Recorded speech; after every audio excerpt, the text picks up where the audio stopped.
Regarde cette photo, celle de l'équipe d'Argentine. Maintenant, regarde l'équipe de France, celle du Portugal, celle des États-Unis. Tu vois la différence? Moi aussi, je l'ai remarqué et apparemment, je ne suis pas le seul. Quand j'en ai parlé autour de moi, les gens m'ont dit la même chose, mais personne ne savait vraiment expliquer pourquoi. Alors, j'ai creusé, j'ai cherché et ce que j'ai trouvé, franchement, ça m'a surpris parce que ce n'est pas une coïncidence. Ce n'est pas de la malchance. Ce n'est pas non plus parce que les Noirs ne savent pas jouer au foot. En tout cas, on va évacuer cette idée-là tout de suite. C'est le résultat d'une histoire. Une histoire longue, complexe, parfois violente et surtout très peu racontée. Alors aujourd'hui, on va comprendre, on va répondre à une question simple. Pourquoi dans l'équipe d'Argentine, il y a pratiquement aucun joueur noir? Et la réponse, elle est bien plus profonde que ce que tu crois. L'équipe de l'Argentine, ses politiques, sa démographie, son rapport à la race et comment tout ça se retrouve aujourd'hui dans une équipe de football. En tout cas, si vous êtes prêts, top, c'est parti.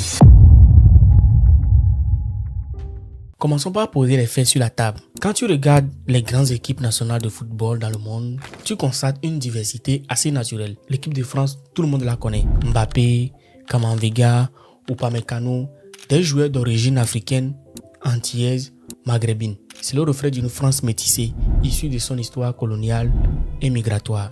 Le Portugal, pareil. Rafael Guerreiro, Danilo et avant eux, Eusébio, l'un des plus grands légendes du football mondial qui était mozambicain. L'Angleterre a Raheem Sterling, Bukayo Saka, Marcus Rashford.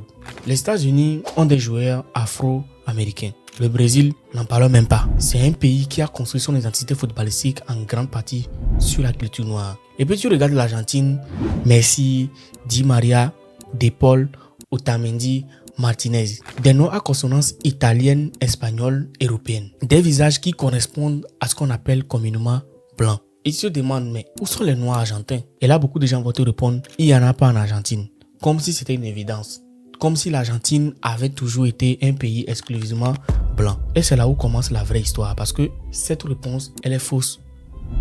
Complètement fausse. Pour comprendre ce qui s'est passé, il faut remonter au 18e et 19e siècle. L'Argentine, comme beaucoup de pays d'Amérique latine, a été colonisée par les Espagnols. Et comme dans les autres colonies espagnoles et portugaises, les colons ont eu recours à la traite négrière. Puis des dizaines de milliers d'Africains ont été arrachés à leur continent et déportés en Argentine pour travailler comme esclaves dans les maisons, dans les champs et aussi dans les mines. À la fin du 18e siècle, les Noirs représentaient environ 30% de la population de Buenos Aires. 30% les gars, c'est énorme. Dans certaines provinces comme Cordoba ou Santiago del Estero, ils pouvaient représenter jusqu'à 50% de la population de l'Argentine.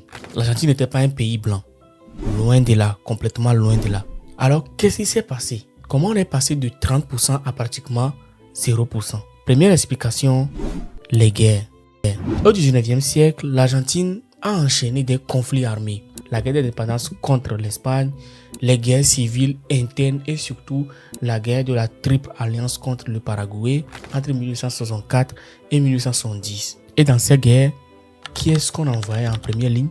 Les esclaves affranchis et les hommes noirs libres. Ils mouraient en masse au front pendant que d'autres restaient en arrière.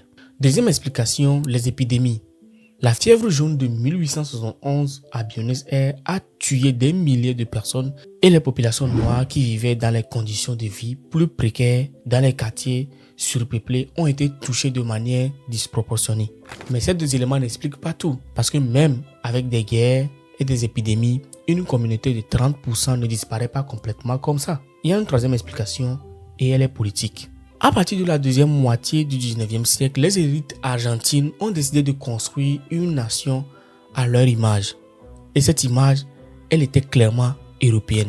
Juan Bautista Alberti, l'un des pères fondateurs de l'Argentine moderne, a écrit une phrase qui résume tout. Il a dit « Gobernar es poblar ».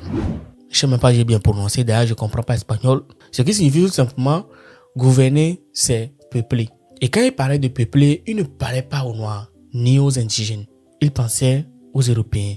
Le gouvernement argentin a alors lancé une politique d'immigration massive et délibérée. Entre 1880 et 1930, environ 6 millions d'Européens ont émigré en Argentine. Des Italiens en majorité, c'est pour ça que les noms argentins sont souvent italiens, mais aussi des Espagnols, des Allemands, des Polonais, des Ukrainiens, des Juifs d'Europe de l'Est. L'idée était explicite, diluer et remplacer la population non blanche par une population européenne. On appelait ça Blanquer la notion. blanchir la nation. Ce n'était pas un secret. C'était une politique d'État débattue, assumée, mise en œuvre avec méthode.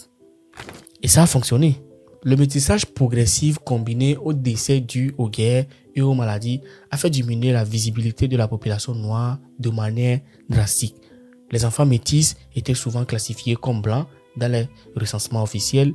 Les Argentins noirs ont été littéralement effacés des statistiques. Et quand tu es effacé des statistiques, tu es effacé de l'histoire. Tu n'existes plus officiellement. Et quand tu n'existes plus officiellement, les générations suivantes grandissent en croyant que tu n'as jamais existé. C'est exactement ce qui s'est passé en Argentine. Pendant des décennies, des manuels scolaires argentins n'ont pratiquement pas mentionné la présence noire dans le pays. L'histoire officielle reconnaît une Argentine blanche, européenne, civilisée. La partie africaine de l'identité argentine a été volontairement mise sous silence. Et ce silence, il a eu des conséquences profondes sur la culture argentine. Est-ce que tu connais le tango? Bien sûr que tu connais le tango. D'ailleurs, tout le monde connaît le tango.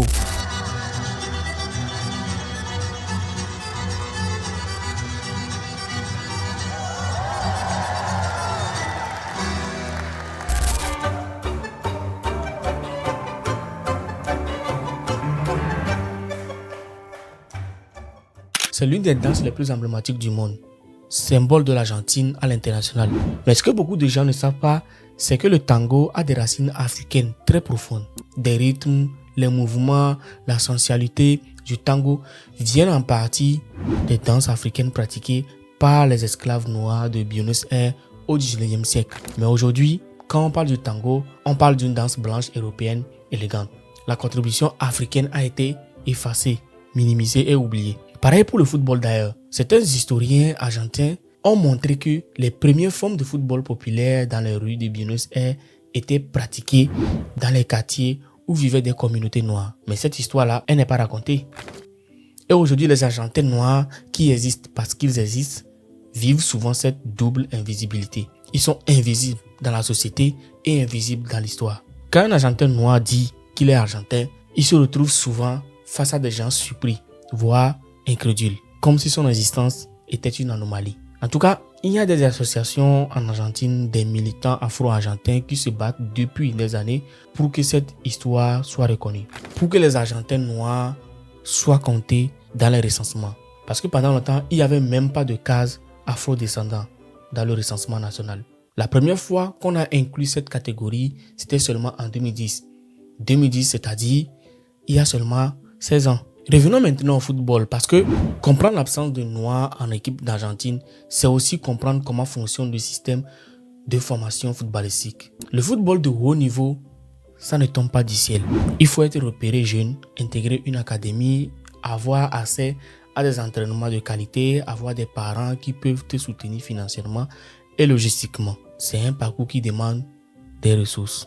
Or, les communautés afro-argentines, quand elles existent, sont souvent parmi les plus marginalisées économiquement. Elles vivent dans des quartiers défavorisés avec un accès limité aux infrastructures sportives de qualité. Et les recruteurs des grands clubs argentins ne vont pas chercher dans ces quartiers. Ils ne vont pas dans ces quartiers-là tout simplement. C'est un cercle vicieux. La marginalisation sociale produit un manque de visibilité sportive, qui produit un manque de modèles, qui produit une marginalisation encore plus grande. Regarde ce qui se passe au Brésil juste à côté. Le Brésil a une population noire énorme. Environ 55% de la population se définit comme noire ou métisse. Et le football brésilien est dominé par les joueurs noirs. Pourquoi? Parce que la population est là. Et parce que le football est historiquement ancré dans les communautés noires et pauvres du pays. En Argentine, cette population-là a été réduite à une portion infime de la société. Donc mécaniquement, les chances de voir émerger un grand joueur, voire argentin, sont statistiquement très faibles. Ce n'est pas une question de talent, c'est une question de démographie et d'accès. Alors voilà, on arrive à la fin de cette vidéo et j'espère que tu comprends maintenant que la question de départ, pourquoi il n'y a pas de noirs en équipe d'Argentine, n'a pas une réponse simple. C'est le résultat d'une histoire coloniale, de politiques d'État délibérées, d'une volonté de construire une nation blanche et européenne au détriment d'une partie de la population. C'est le résultat de guerres, d'épidémies, d'un effacement culturel et statistique qui a duré des décennies. Et le football dans tout ça n'est qu'un miroir, un miroir de la société argentine, de son histoire, de ses contradictions. Ce que moi je veux tout simplement que tu retiennes dans cette vidéo surtout, c'est que les Argentins noirs ont existé. Ils existent encore aujourd'hui d'ailleurs. Dans cette pile d'images, une histoire personnelle et collective que parcourt Carlos. Sur cette photo, son père dans les années 30 à Buenos Aires. Là, sa mère. Ils sont argentins et noirs, descendants d'esclaves amenés par millions dans la région. Ils font partie de l'histoire de ce pays, même si cette histoire a été mise sous silence. Et des gens se battent pour que ça soit reconnu. L'Argentine est un pays magnifique avec une culture extraordinaire, un football d'une qualité rare. Mais comme tous les pays du monde, elle a des pages d'histoire difficiles. Et ces pages-là méritent d'être lues. En tout cas, si cette vidéo t'a appris quelque chose, je t'invite à la partager parce que ce genre d'histoire, ça mérite d'être connu. Et surtout, dis-moi aussi en commentaire, est-ce que tu savais ça avant de regarder cette vidéo? Est-ce que dans ton pays, à toi, il y a des histoires similaires qu'on ne raconte pas? En tout cas, je vous mettrai 2 vidéos ici et qui vont peut-être vous intéresser. N'hésitez pas à regarder ces vidéos-là que j'ai fait précédemment.